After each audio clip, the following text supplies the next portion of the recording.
Hello നമസ്കാരം. JP പഞ്ചാസിൻ ആയുർവേദിക്കിലേക്ക് സ്വാഗതം. അപ്പോൾ മുറിവുവെട്ടി എന്ന് പറഞ്ഞ മരം നമ്മൾ കോമൺ ആയിട്ട് നമ്മുടെ നാട്ടുപ്രദേശങ്ങളിലൊക്കെ ഉള്ളത് തന്നെയാണ്.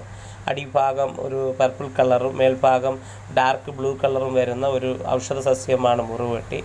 ഇതിൻ്റെ നീരാണ് നമ്മൾ ഔഷധ ഗുണമായിട്ട് എടുക്കുന്നത്. അത്യാവശ്യം നല്ല രീതിയിലുള്ള മുറിവുകൾക്കൊക്കെ ഇതിൻ്റെ ചാറ് പിഴിഞ്ഞൊഴിച്ച് കഴിഞ്ഞാൽ അപ്പോൾ തന്നെ ബ്ലഡ് നിൽക്കുകയും 2-3 ദിവസം കൊണ്ട് മുറിവ് ഉണങ്ങുന്നതുമായിട്ട് നമുക്ക് കാണാം. ഈ വനാന്തര മേഖലകളിലൊക്കെ താമസിക്കുന്ന വിഭാഗക്കാർ കൂടുതലായിട്ട് ഈ മുറിവുകൾക്ക് ഉപയോഗിച്ച് വരുന്ന ഒരു ഔഷധ സസ്യം എന്ന് പറയുന്നത് ഈ മുറിവുവെട്ടി തന്നെയാണ്.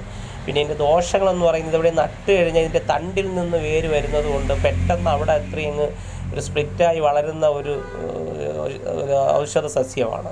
അതുകൊണ്ട് തന്നെ നമ്മൾ വീടുകളിൽ നടുന്നവർ കഴിയുന്നത് ചെടിച്ചട്ടിയിലോ അല്ലെങ്കിൽ ഒരു പ്രത്യേക ഒരു പോർഷൻ തിരിച്ചിട്ടോ മാത്രം ഇത് നട്ട് കഴിഞ്ഞാൽ നമുക്ക് വലിയ ദോഷമില്ലാത്ത രീതിയിൽ ഇത് വളർന്നു വരും. ഇല്ലെന്നുണ്ടെങ്കിൽ ഇതിങ്ങനെ പടർന്ന് പോവുകയും നമ്മൾ പിഴുതു മാറ്റുമ്പോൾ പിന്നെ അത് പെട്ടെന്ന് അത് വംശനാശം പോലെ പിന്നെ അത് വളരാതിരിക്കുകയും ചെയ്യും.